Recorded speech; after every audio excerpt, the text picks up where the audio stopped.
doit mettre sur pied et dans un état de droit, il y a une justice indépendante.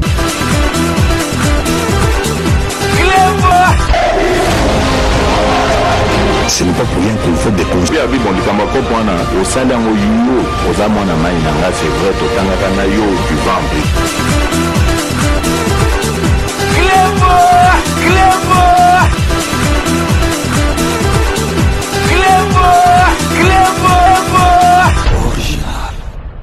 Salut et bienvenue sur Clébois Original. Merci de votre fidélité. 5 minutes avec César Ngadi. Tout le monde est d'accord et il en restera ainsi pendant très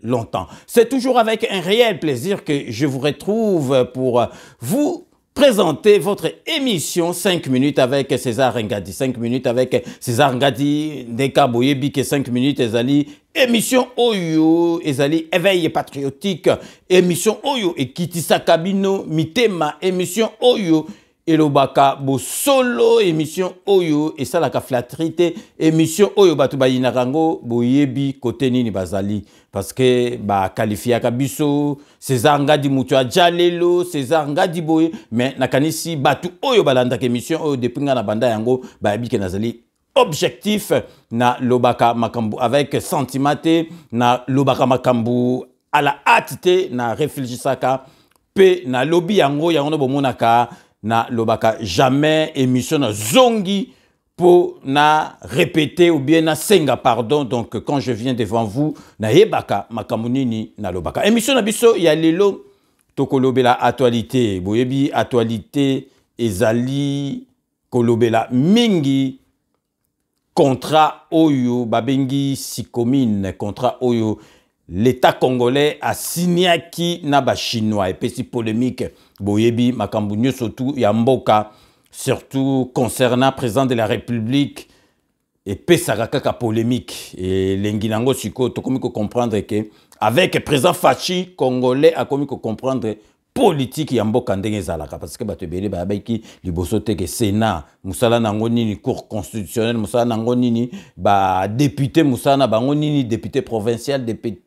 député nationaux ba yebakité siko ba komi ko comprendre vraiment politique et sika ezalipe et sika ememaka batu. Donc vraiment merci na fidélité nabino, je ne cesserai jamais de vous remercier pour la fidélité nabino parce que 5 minutes ezali émission moko pas comme les autres boyebi nazala kangai moko devant bino sans invité ceux qui nazali koloba bozali kokota ezali déjà esengo makasi parce que batu ba mona nete au 500 personnes au 1000 personnes et bocha 1000 personnes na katia salle pour comprendre que ezali batu ebele et puis surtout nga nazala kanga moko tango nazoloba masolo donc c'est que bato bazali kolanda bazali ko yumona masolo o nazali ko bezali vraiment très intéressante. Donc c'est quoi avant to banda émission na biso ya lelo o na FC bino to ko lobela contrat oyo ya 6 communes oyo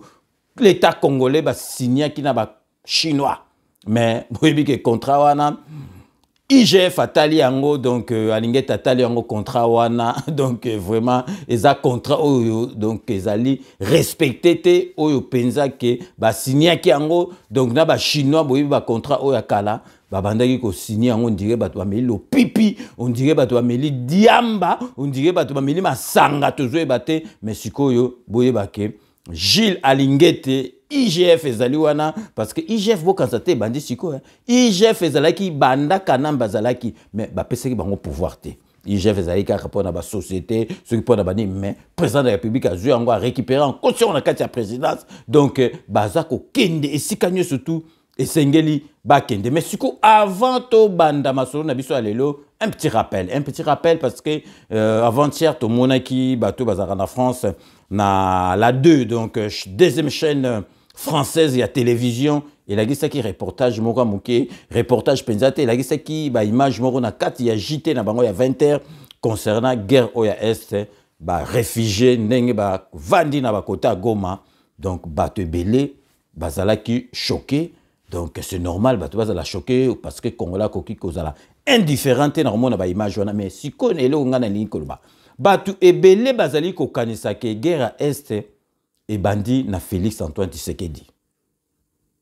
Ba misusu bazo kanisa Félix Antoine Tshisekedi Fachi Beton ye mutu amemi guerre ya Est, ye mutu a kotisi ba Rwandais na mboka, ye mutu asala mamasolo ke M23 ekomaboy. Mais non, ya wana nalingi on ebisaka bino na kati émission ba Congolais ba komisaka ba mikomisaka amnésique na makasi, ba Congolais ba koma kosala na nko. Pourquoi on a resali président de la République, pourquoi on a resali mboka na biso ninga vraiment ba Congolais bazala na chauvinisme neti ba français. Ba français na zoeb sabino talaka Champs-Élysées ba ba ezali donc nzela oyo boulevard eleki na monde tout. Est-ce que Champs-Élysées eleki penza na monde du tout eleki banini mais bazo kumisa makamba mboka na bon chance wana France ba ba relaxa bino Barbeste ba relaxa bino Stalingrad Barolaxaka bino donc défense Champs-Élysées barolaxaka bino côté madame mais Congola comment ko seka côté oyo ils allaient mabe azo préféré balaxango pour na koseka donc guerre est ndenge boyebi guerre est et bandi na Félix Antoine Tshisekedi. Félix Antoine Tshisekedi oyo akondima était vraiment loba azali ndoki parce que président oyo azo sala masolo oyo a komisiti na niveau oyo guerre est akende nango po asilisango président moko ya Congo asalango nante oyo Félix Antoine Tshisekedi azosa na kanisi même bateau yo na ba caméra bandimaka te mais soki ba vandi ba kondima bango moko oyo Félix Antoine Tshisekedi azali kosa c'est pas facile guerre wana bo kansate ke kaka bumba la moko kaka esili eza facile te guerre wana boyebi ndenge déjà infiltration ekotelaki biso boyebi tango afdel ekoti tango musée Kabila Koti bato asepelaki parce que ils en avaient marre de Mobutu donc Mobutu 35 ans donc bazalaki na besoin kaka ya changement bato basepeli bakoteli basepeli mais baepike donc musée poizo pouvoir wana asanganaki na ba Rwanda asanganaki soki na ba Burundi asanganaki soki na banani donc mingi ba Rwandais bakotaki na ye tongo bakoti donc elengi wana peuple congolais bandi ko se rendre compte mais à partir à musée à libéra ndenge ba lobi ki donc libérateur ndenge kimisa Mobutu bato asepelaki mais yepe mutu alukela biso ba fakata amemina ba Rwandais botalaka niveau to komaki infiltré donc chef d'état-major neti chiwewe na biso awa donc Rwandais chef d'état-major mutu azokipé armée Rwandais. Donc, vous comprenez que niveau d'infiltration de komaki. Et puis, papa Tshisekedi a lobby to se pelindenge au kimisi Mobutu. Mais bateau yo memina bango, lukela bango likonda to lukela bango makambuto félicité bango bazonga na bamboka na bango. Mais muzeka bobika ndenga zalaki oh non, eko sale lokote baza bandeko na biso eko leka bien. Bon monaki tangu ekomaki na ndenge moko boye pe tellement za nationaliste donc obika ke soko zo ngozwa pouvoir makamtu bazo biso zo ndima tanga monaki ko mpenza makambo na ondimete makambo na ondima onte bo mondenge suka. Donc infiltration kotaki déjà parti à wana. Et kota qui déjà parti à wana bino moko bomona ke vraiment ba makambo mususu o ndimama donc ekoka ki ko ndimama te et puis bomoni bino moko na rozong c'est la bino bomoni professeur moi bando ko expliquer donc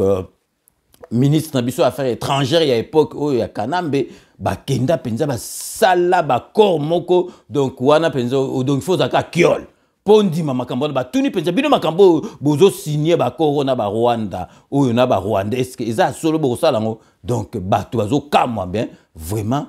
Kanambe ndenga tindaki ye bandima bino moko botala po bo comprendre genèse ya masolo oyo ya guerre est pour bato misusu ba komi kokasa o Félix Antoine Tshisekedi azosa Félix Antoine Tshisekedi azozo risque pour na makambo azosala nyoso tout pour mba masolo oyo esila bino bozo mona on dirait que Félix Antoine Tshisekedi mutamema guerrier ça n'a rien à voir akuti masolo yango neta za mwana mboka zolinga assistant bino moko boyo ka professeur oyo ndenga zo expliquer ba corps oyo Kanambe a signé parce qu'il tindaki ministre des Affaires étrangères et à coopération internationale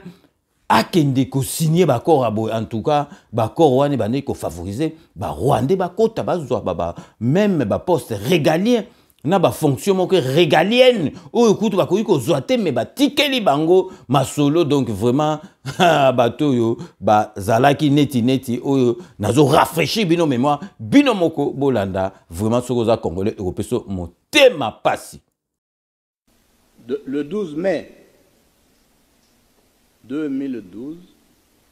il se tient une réunion à Rubavu. Rubavu, c'est au Rwanda, frontière avec le Nord Kivu là-bas, des ministres de la Défense congolais et ougandais, rwandais. Ils signent un accord. Dans cet accord, les deux parties conviennent de ce que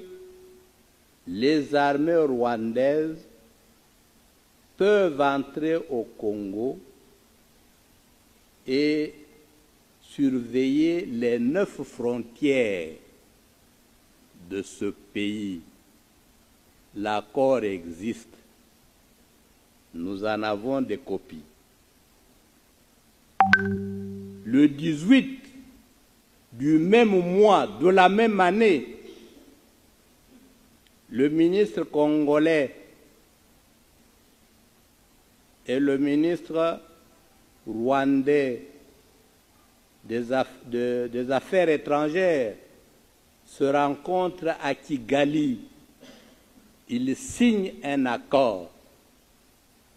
Dans l'accord, ils acceptent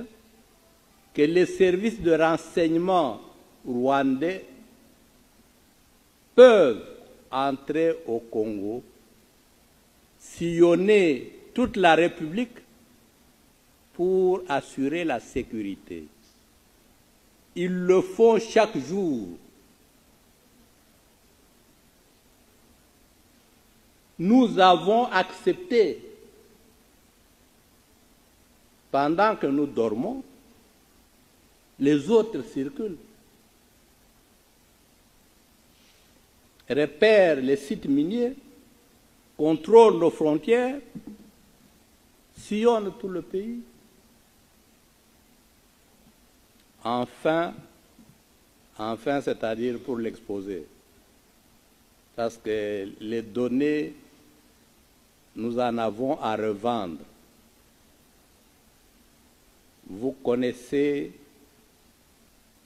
le fameux accord du 23 mars 2009 entre le Congo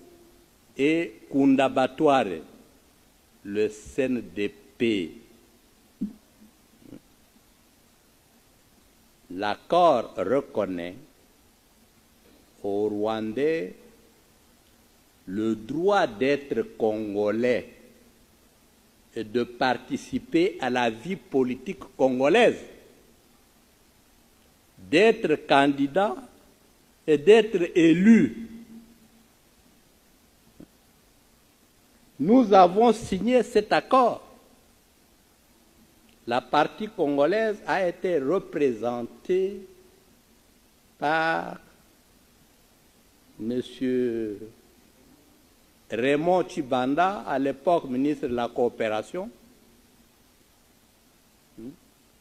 et Obasanjo, qui était témoin de la communauté internationale, lui a posé 3 fois la question. Est-ce que vous acceptez de signer un tel accord? Il dit oui, 3 fois.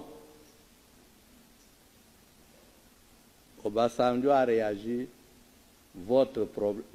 pays aura des problèmes. Bino moboto landa parce que bato belé au moni congolais a bosanaka vite. Congolais a bosanaka vite. Donc et comment on dirait et yomango ba latisango donc yombo ango donc ba tiango siko na Félix Antoine Tshisekedi donc yemtu azoluka solution. Donc yé kututi ayebi kutu ba masolo wana teme aye ko kutu alobi nonga na koki vraiment kotika makambo te tokeni nango vraiment tina suka et puis na epsa bino soki to raté guerre oyo raté. Félix Antoine Tshisekedi asili sa guerre oyo ekosilaka lisusu te bino mongo bomonaki na bato bazalaki pour ba Rwanda ba français ba américain donc première fois dans Nations Unies kuna donc vraiment na masolo ya sécurité batanga kombe penza ke ya Rwanda mutu azo attaquer biso esalama te bomona tokosomba ba arme te obona bomoni bazongisela biso ba masolo bango moko ke bosomba donc tellement donc diplomatie ya Félix Antoine Tshisekedi eleki makasi donc ba moni solution bazali na lisusu te donc bango nyoso tout bandimi ke ba pesa biso masolo ke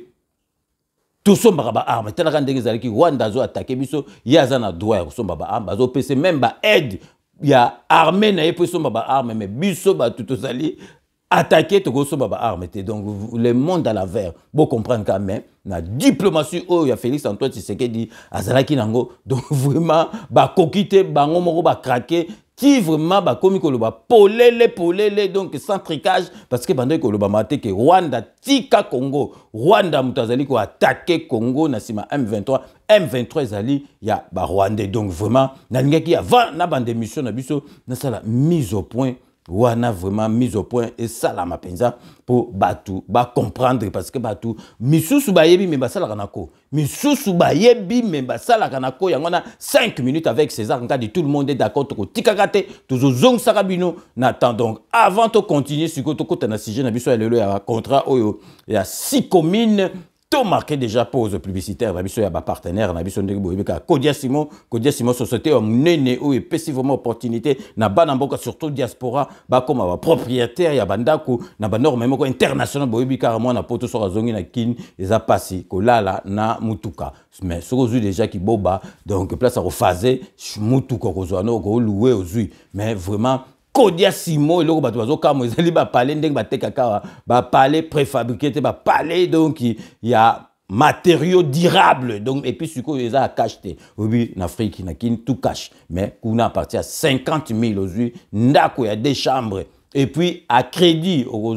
crédit bango moko ba banque ya côté kuna ya mboka na biso ya awate ya kuna et puis oko banda ko futa crédit na yo kaka soki aux baclé au côté donc d'ici 2023 na suka boko mona déjà ba livraison ya bandaku et que ça déjà et puis bobo sanitaire on a quatre à Paris solution et hommes à Paris qui boba ils a pas supposé parler au na ba masolo tout mais parler donc comment ça la coucoulé l'ombe donc solution les hommes na kitenge appartement pichu kitenge appartement donc OK visiter aux ndaku lobozanga likonda ezali ndaku akopte ndaku abagence donc eza penza masolo solo numéro eza na bobengile msoza la saturation et les karebele ba mso to benga kazwaka te bo insister parce que dans la journée que nous refaire visiter bandaku bobika bato abagence ndenge bazala et puis bobo sanate c'est pela TV décodeur ba na mboka décodeur o ya 10000 et l'équipe a décodeur o ya mindele to za on va parler pour on a 10000 au tambo nango partout et si ko zali ko kende partout aux allez au tambour nango place internet et au branchant ma solo ezate que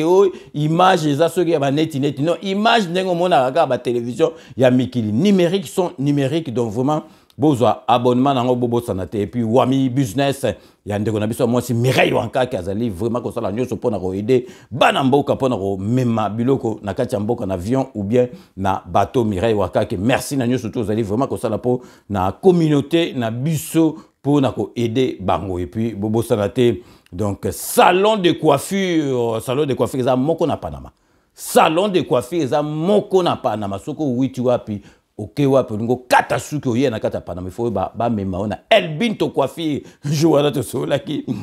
donc vraiment Elbinto yo mo ebikaka ndenge to développer ki donc Elbinto coiffure donc kunezali salon ya ba professionnel donc ya ba star donc bazokato avec sourire donc Elbinto coiffure Commissaire Batukaka ba Bogar. Donc sur muta Côte Villa Robima Bogar Elbito coiffure za peka na sima. Il y a président de la République Fachi Béton de Makambo. Donc restez connectés sur Reclebois Original. On revient tout de suite.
Codiasimo vous propose un crédit immobilier. Vous êtes du Congo ou de sa diaspora? Vous désirez devenir propriétaire en RDC et faire construire votre maison en toute quiétude? Obtenez votre crédit, puis commencez son remboursement uniquement dès la livraison de votre maison. À la Cité Kimia, nos maisons seront toutes construites aux normes internationales. Située à seulement 25 minutes de l'aéroport de Njili, 10 minutes de Safari Beach, au cœur de cette cité moderne, vous y trouverez aussi un centre commercial avec plusieurs commerces de proximité. Nos bureaux sont situés au 173 avenue Mutombokachi, dans la commune de la Gombe, référence rond-point Forescom. Venez dès à présent réserver votre lot dans ce nouveau havre de paix à Maluku, ce nouvel Eldorado au Congo. Codiasimo, la meilleure adresse pour construire la vôtre. Kilelo, quitte appart, pichu kitenge. Tu as opé appartement na kacha poto. Solution monani. Ozana posa ya salle à concert, salle ya mariage, pichu kitenge appartement. Osala location ya restaurant, obenga quitte appart, pichu kitenge appartement. Ozana posa ya événement, au défilé de mode, oh ba mama ba roya réunion, oh soki nini. Pichu kitenge appartement quitte appart. Ozana besoin ya louer terrain. Oh na banda otumbaka ntaba na ngai na nenga poto zone industrielle quitte appart pichu kitenge appartement. Olingi ofungola ba bureau quitte appart pichu kitenge appartement. Numéro ya téléphone 0033 75 14 32 126. Benga na quitte appart pichu kitenge appartement. Olingi ko sala achat ya lupangu na poto. Ozana Kisasa, Ozana Ngola, pichu kitenge. Ba kitenge ba ebele me wana quitte appart. Check.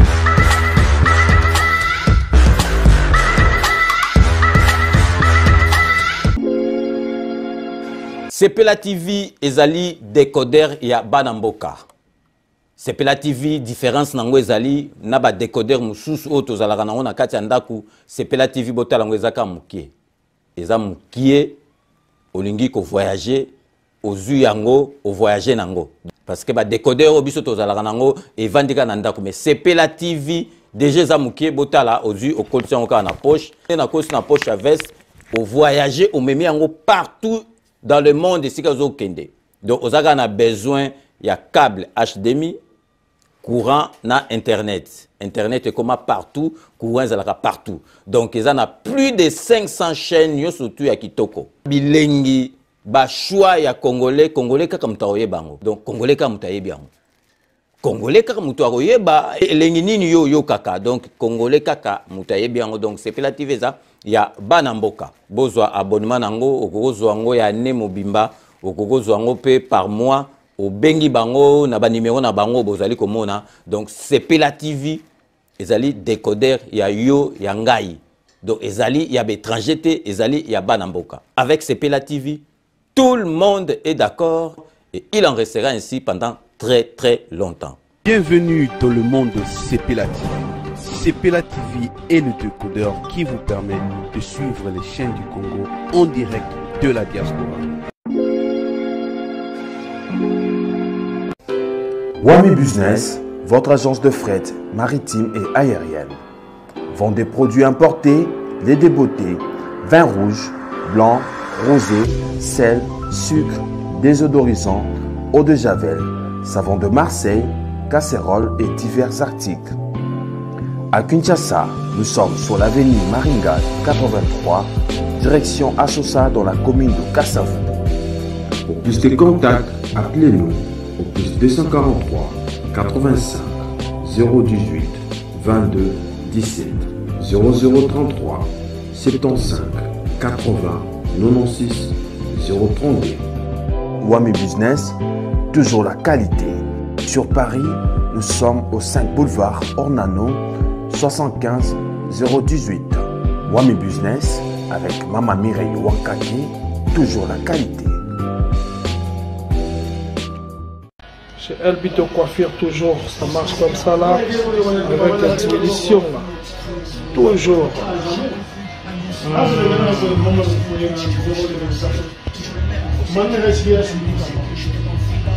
Salon number one,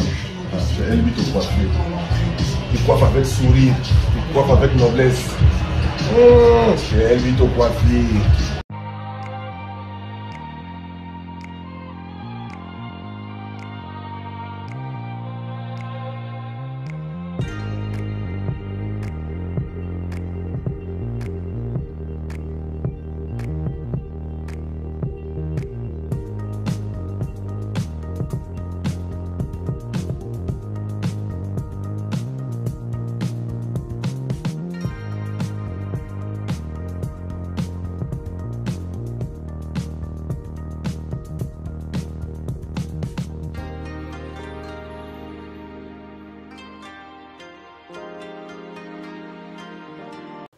De retour sur le plateau, merci et bienvenue pour ceux qui viennent de nous rejoindre après ces bandes annonces relatives à nos partenaires. Merci vraiment na confiance ba pesa biso puis merci na binonyo surtout parce que nazoaka ba retour à malamu donc Elbito Coiffure benga donc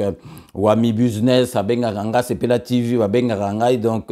Kodia Simo benga ranga ba lobiki en tout cas message et les caca donc vraiment merci parce que congolais toujours ngola motema mabe pas congolais alingi ndeko na été bon to lingana muninga soka sali loko to zanet ba chinois chaepoi parce que na tête ya pays to zape na mwana mboka sikoyo tokoti na masolo na biso o ya sujet na biso ya lelo donc on a pensé bino que contrat Sicomine ezali contrat oyo signamaki na l'état na biso état congolais na ba chinois donc batala boki bino moko kombo mine ezali na kati po ba sala béchange donc na ndenge ya bien bino bozwa boye biso botongela biso boye bosala biso boye mais sikoyo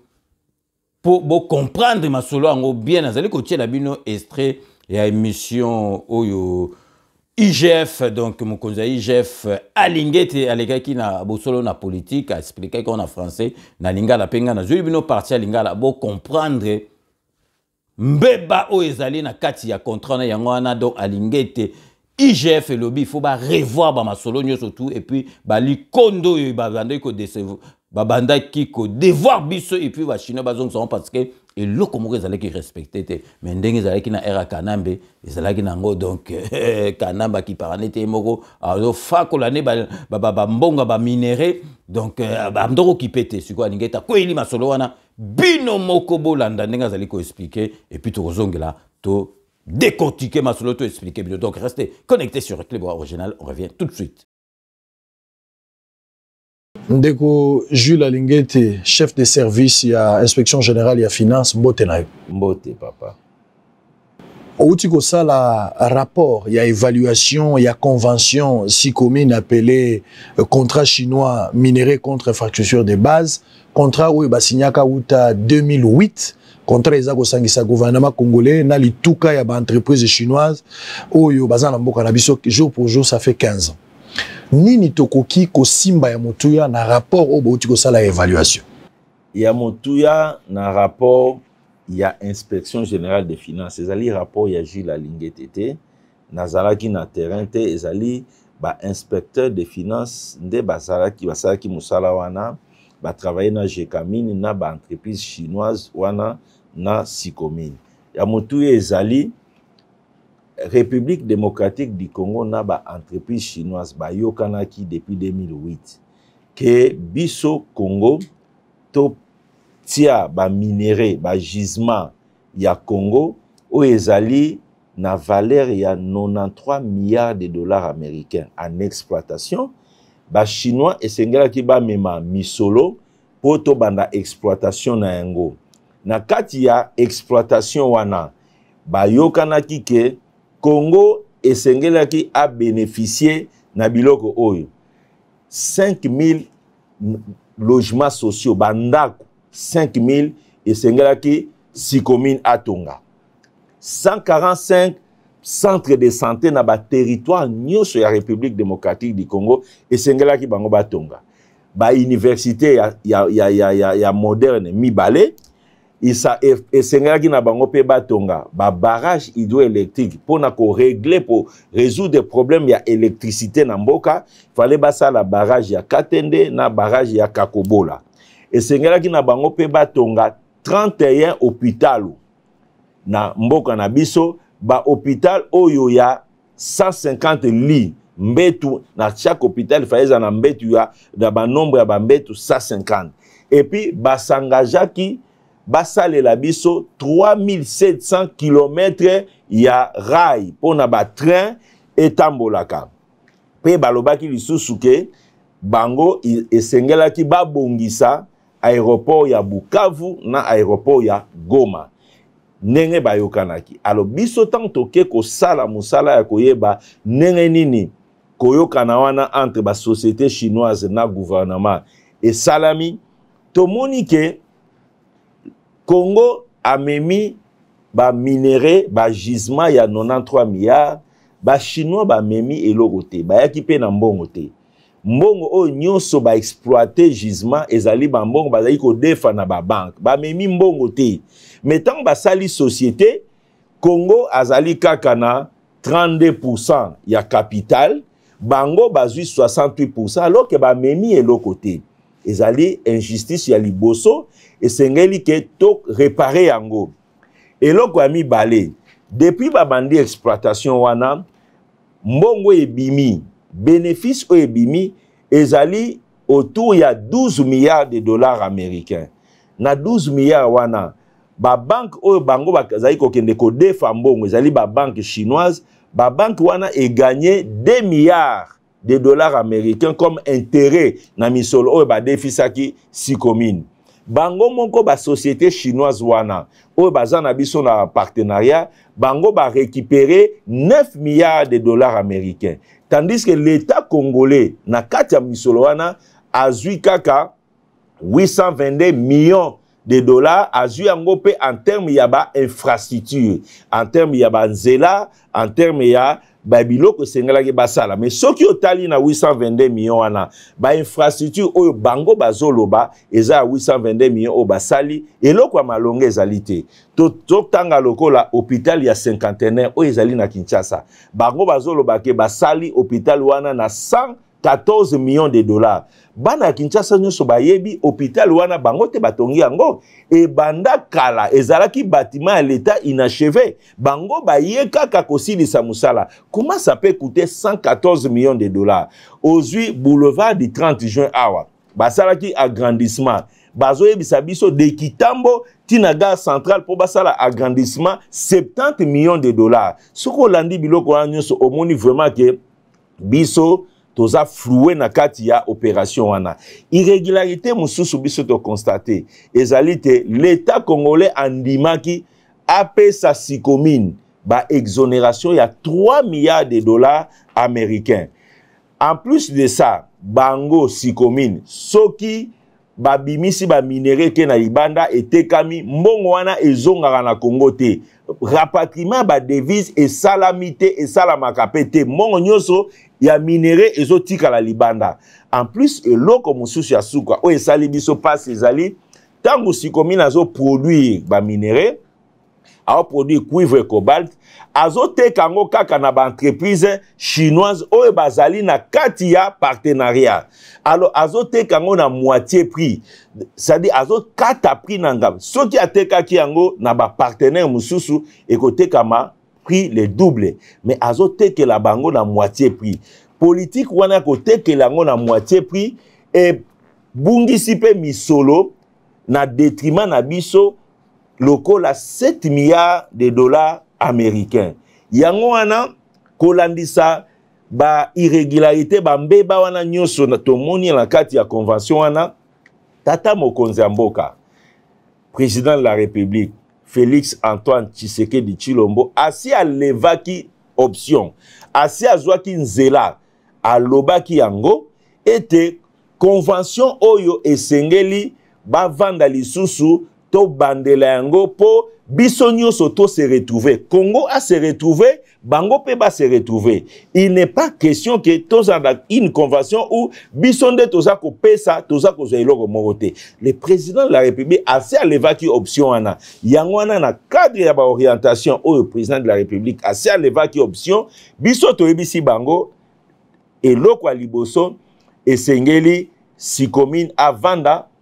na représentation ya gouvernement oyo ezali kosalama na agence oyo ezali kolanda makambo ya Sicomine bavanda po ba renégocier ba bandela convention wana po ba équilibrer ba avantage na bango na ba avantage na biso eloko ami balé to sengi na bango ba impôt nyonso ya l'état oyo bango bafutaki te esengeli bafuta yango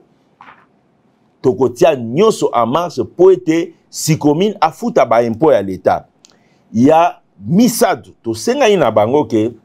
lokola bailoko bango balabaki ba osala basalite ba école basalite ba voie ferrée basalite ba hôpitaux basalite ba barrage basalite to sengi na bango atia na disposition à gouvernement congolais au moins $1 milliard américains en 2023 pour to rattraper retard na ba biloko bango balobaki bako sala comme bandaku comme ba hôpitaux ba salité pour permettre na agence o ya gouvernement zolanda makamwana et réaliser ba ouvrage wana en 2023 ya suka to sengi na bango ke na misala oyo ekosalama au profit ya RDC na kati ya convention oyo ba hôpitaux ba centre de santé bango politique na bango ezala kaka ba entreprise chinoise ne fait ça yango ba entreprise chinoise ye sali yango eza ko surfacturer yango to sengi na bango ke esengeli na ba travaux wana ko salama ba entreprise congolaise pe ezwa 50% un marché ba entreprise chinoise 50% un marché voilà l'exigence ezali ebele na pesibino o ezali ya minene o to sengi to ebisi bango bakende ko vanda na agence o ya gouvernement po bayoka na ndenge nini ya kosala équilibrage rééquilibrage ya convention wana biso inspection générale des finances tozali kotala bango to yebisi bango to kosala nyoso po que injustice wana et continuer lisusu te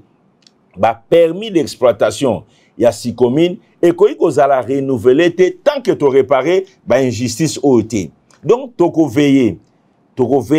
sur exécution en convention wana pour que ba injustice onyo se sa constaté ezonga lisusu te ezala réparer. Est-ce que besoin kingonga ya kosolola na bango réaction na bango ezakini na likambo wana je parle de débat contradictoire. Musala oyo to sala ke zalaka toujours débat contradictoire. To zate to zui ba élément to ekoloba. Bato ba kendaki na terrain ba zui ba élément basala ki ba réunion na bango basala ki ba PV mo boyebi makambo ya ba contrôle oyo bato soki baza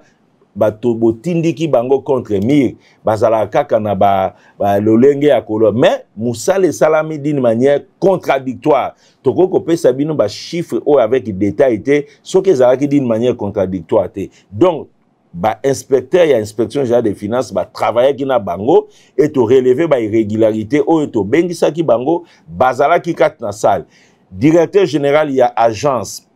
gouvernementale ya suivi ya makambo ya Sicomine azalaki secrétaire général ya Jekamine azalaki bango batu ya Sicomine bazalaki ministère ya mine ezalaki banque centrale ezalaki na ba o nyonso bazalaka intervenant na kati exécution ya convention wana ndeko je la lingete pona kosukisa e ya nonini to etumbu nini ekokwela ba oyo basinyaki makambo ya boye na kombo ya mboka o ezosala pasi lelo. Bon biso to sali évaluation to sengi rééquilibrage ya convention wana lokola tata mokonzi alobaki esalama na yebisi bino ke ezali kaka ba congolais o babunga nzela o batiaka ba intérêt na bango liboso ya intérêt ya mboka nde ba accompagnaki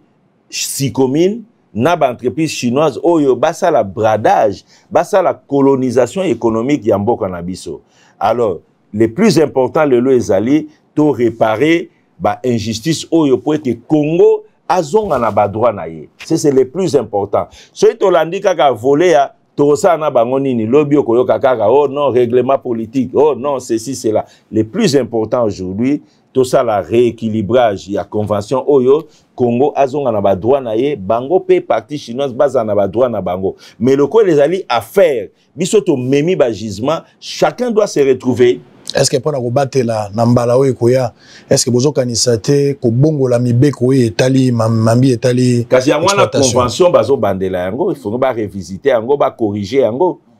yango wana nde kobandela bazo bandela convention eza loi eza mibeko isengeli ba bandela yango yango wana esengami Matondi ndeko Zula Lingeti chef de service ya inspection générale ya finance loba malamu pona Congo kanisa malamu pona Congo salape malamu pona Congo tosuki awo. Donc binomoko bolandi Gilles Lingeti a expliqué malamu makamba boye vraiment makamba boye. Comment bakokaki jamais ko respecter ba misusu bateka ba mine donc bateka ba place moko o ekoki ko na ba prix moko afo bomona mundelo ya mandefo donc ya o abandaki ko sala makamna biso ba mine donc ba contrat signé ki ba tekela ki donc ba biloko mona ba faux prix bomona ki poto récupérer ba masolo ana ndengi l'état congolais et bunda qui tu te récupéré tu c'est bon si qu'on est que yo lingo tikala to signer ba vrai contrat sikoyo masolo banda bien bomona yike akala donc acha la clé sous la porte tout la mousse ya zazapo ba taxe ba nini akoka kité bota la contrat oyo penza ya Sinocom vraiment. Est-ce que bateau penza bazali ki 18 ans na balingai penza mpoko pa bato mususu ndiri bakoma bato maboma ou bazolo bake kanamba zonga bazali na éviter bazali ko comprendre té mais nazo expliquer bien lorsque la RDC a signé le contrat Sicomine bateau oyo bazalaki na kati ya masolo donc tokende musika te donc parce que donc IGF ekoki koloba yango te mais eloko pe tolobaka tosengaka na président de la République na bakonza mpoka IGF donc bacha tribunal national o IGF yé moko azo gérer na batu na yé azo gérer parce que IGF soka sali musala apesi na ba juge apesi na justice na biso bato a manœuvre bazaka kuno mona et là yango biso toujours osenga tribunal national tribunal neti zalaka na pôle financier awawa na France awa tribunal et salami awa o ba Sarkozy bazo ke ti ba die ba lobwa ko eza masolo ana biso pe to sali tribunal national o IGF yemo rezo gérer masolo donc soka kanyo na infragata memio ti na porte ya boloko donc wane ko zala bien donc botala bino moko donc o tozolo ba ke tangu ba signaki ba accord o tangu ba signaki ba contrat o RDC signaki donc avec Chine contrat o ya Sicomine Moutazalaki président de la République ezali Joseph Kabila Kanambe Moutazalaki président de la République Adolphe Muzitu premier ministre oh le là comme koloba na biso akoma abandonné ko biso neti apesa biso ba leçon donc président de la République Joseph Kabila donc premier ministre Adolphe Muzitu Matata Mponyo ministre finance Moïse Katumbi gouverneur ya Katanga surtout landi susu ba yuma wana na ba fakwa mususu bozomona na photo na tielbino bozomona bino moko tokene musika te bato ba professeur na masolo aneza bato na tangi na répéter sur temps au signer tu o salamari ya contrat Sicomine président de la République Kanambe donc Joseph Kabila donc premier ministre Adolphe Muzitu donc ministre à finance parce l'icône de Bimaka so 8 budget et yé na finance place Bimaka donc Matata Mponyo Moutazali côté ba minéraux wane bandaki ko zala danger parce que ba côté mususu ba diamant ba miba ba boma côté ka bando sala Katanga donc Moutazali kuna Moïse Katumbi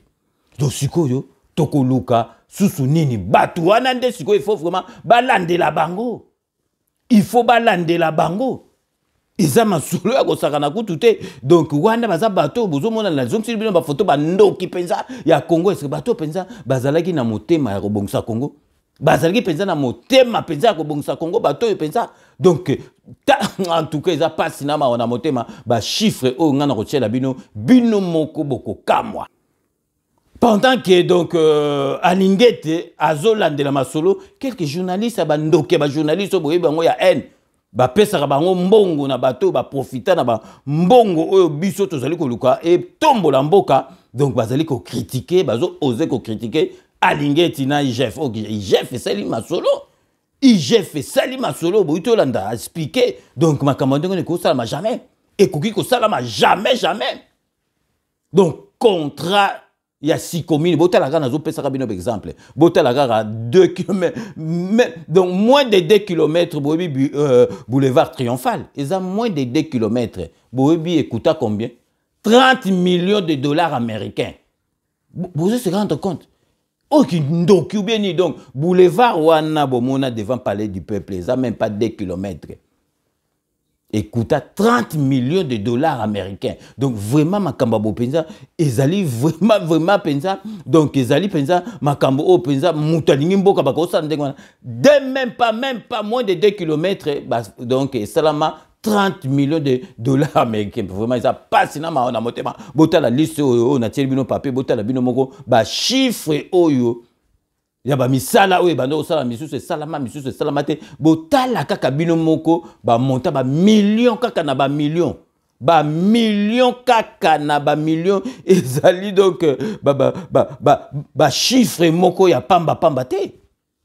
donc ezali pasi na mawa na motema bino moko bozotala na suka bozotala donc ba million oyo penza donc eza ba million bino moko bozotala na tableau na suka botala donc na suka donc ba milliards donc eza masolo ko sakanate sikoyo eloko ngana zoko mituna ba mbongo ba biloko tu ba tonga oyo biso tozo kanza soki ezalaki mbongo ya leta donc ezali kaka na contrat oyo ya sikomini bongo siko na 18 ans na bango basala wana mbongo e bandoko kota ba minéré ba mbongo ne tozo mona lelo ba réserve komi mbongo l'équipe budget zo mata donc ozo mona ke mbongo wana e bandoko kota na kesi te baza ko lia parce que ba signer ba contrat ko tozala ki respecter te to mona ba nzela bazo tonga biloko tu bomo na liste wana donc sikoyo mbongo penza recette o ya biso oyo ya l'état nde tozo mona sikoyo donc ministre à finance toujours na banque na biso nationale donc banque du Congo ndenge mbongo ezali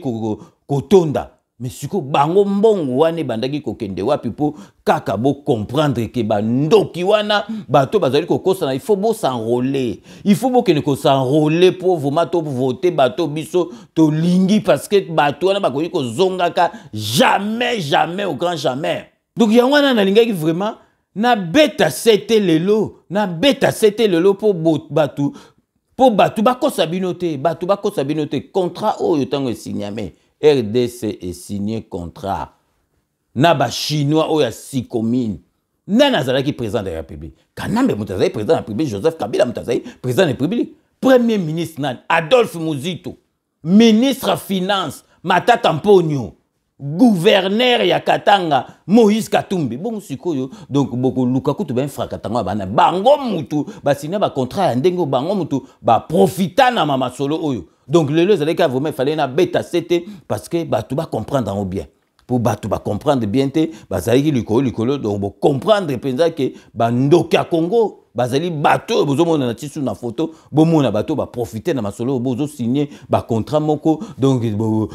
bozo landela ku tout est suivi ku te zate donc ka contrat signer botala ga masolo basala aéroport ba yebo allez ba poser premier PO so toke boy mbongo se futa make bandati le aéroport to zala kateta mboka monene ti biso to zala aéroport te kaka ba belge batikela biso est-ce que ça normal ata to zo o ezoya to zo ki to koleka ba pays belé donc et ko sala mate ba yepenza oh donc ils penza donc bazaki na soni ata mukete ba yepenza donc atala nzambe na ngai ba yepenza ba ti ba market ba ti ku to aéroport ngo na JT na générique ya journal télévisé ti le etonga mate bongo bato aboye penza bozo pesa bango sous conférence bokende ko s'enrôler poto voter bato o penza bako accompagner président de la République na deuxième mandat et donc lelo vraiment to komi na suka ya mission na biso elingai vraiment to beta c'était na masolo oyo ya vraiment ya contrat oyo ya sikomino oyo contrat oyo vraiment donc oyo vraiment ils ont pesa biso mawa parce que heureusement to féliciter Gilles Alingete na IGF na ye donc musalo bazali ko sa yango toujours 50 na lobaki donc tribunal national IGF ye moraza na kata tribunal na ba juge na ye moko donc so bakango na farata beko donc lubwa kumbala moko awo me openza ti n'apporte lubwa ko parce que ce IGF asali musala apesi na justice donc neti kaka mona ale fa kwa zo tambola neti ba matata mponyo na ba ko tambola te ba grand fa kwa donc na ba fa kwa moko penza avec CV ya ki fa kwa kaka na ki fa kwa mais azo tambola parce que zo mona que justice yo sala ba masolo oyo singilité donc IGF ko ya ko lemba parce que IGF a aussi la musala IGF a kangate a salini na pesi bino ba preuve siko IGF va pese donc ba pesa et pouvoir a kangaka a même makamutu tina boloko romona siko ba fa ko na ba kolemba et puis donc ba misusu kutu moya tout la musi azazate parce que IGF fois kenda na bango tina suka donc vraiment le ezala ki na beta cete na masolo oyo na betelebino lelo donc ndengena lobaka. Je vous laisse le soin d'en tirer vos conclusions et de me faire parvenir vos commentaires comme d'ailleurs vous en avez l'habitude. Donc avant to kota na masolo ya ba dédicace nazali ko recommander bino ndenge na epsa bino ga ke album ya Papa Chéri Jibem Piana, donc balle de match et ça 10 bato babandoko loba mais vraiment tout le monde vraiment est d'accord. Donc vraiment ba lingakango mais ba ça la rassemblant donc Papine Defla petit nanga parler Papine Defla donc ba lingakango mais ba ça la rassemblant. Donc vraiment avant to ba dédicace na biso nazali ko souhaiter bon et joyeux anniversaire na Patrick Ngadi donc les qui nanga petit frère nanga oyo alande onga na tigala libele Patrick Ngadi donc yaza master di londolé batanga na ye na école primaire na gardienne donc master ya di londolé bomoni yeyo ngana master di londolé te yeyo bazaki na leka ya président de la République Fachi ba obenge Fachi bazaki na flamboyant bango nyo surtout. Donc vraiment Patrick Ngadi petit frère propre petit nangai donc vraiment Oumela donc a dit l'ondolé master na o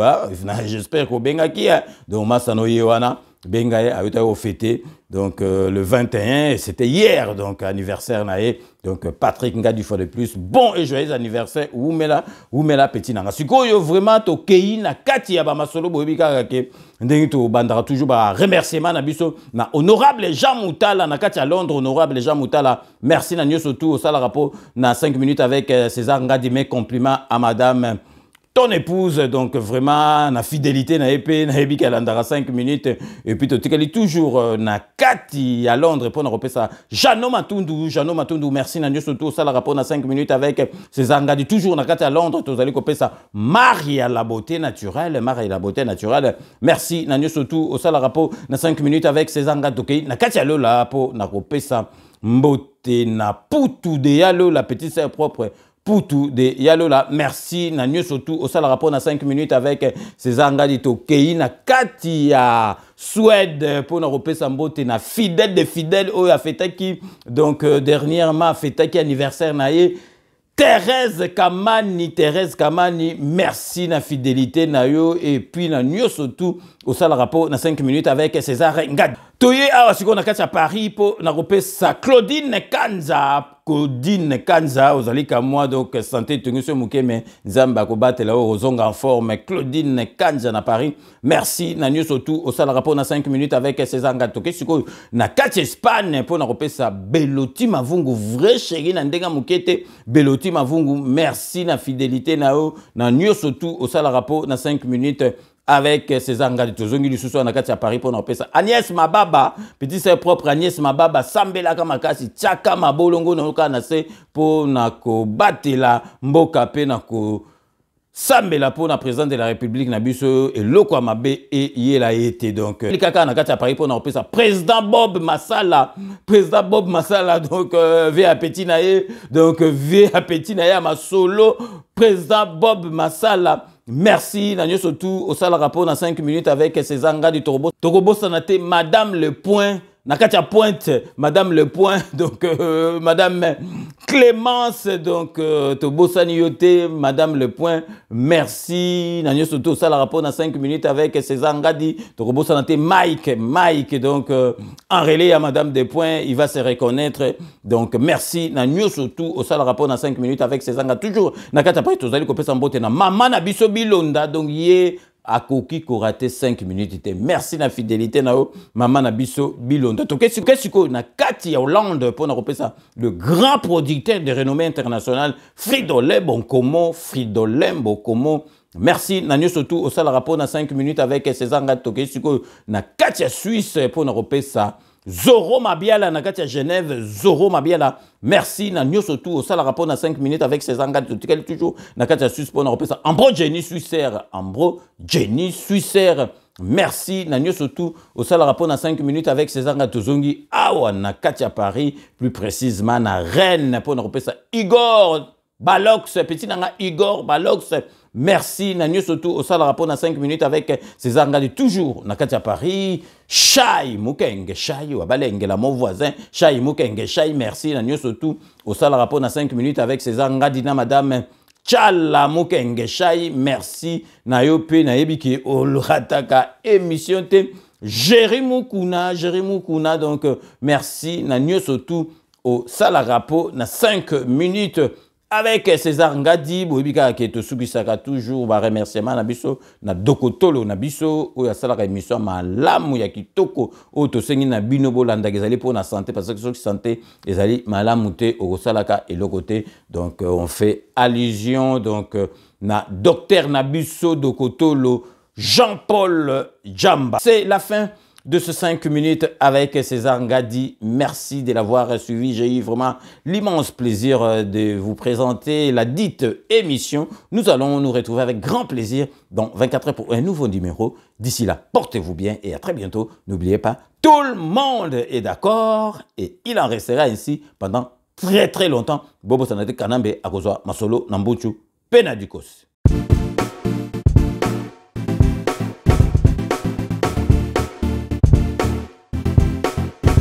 On doit mettre sur pied et dans un état de droit, il y a une justice indépendante.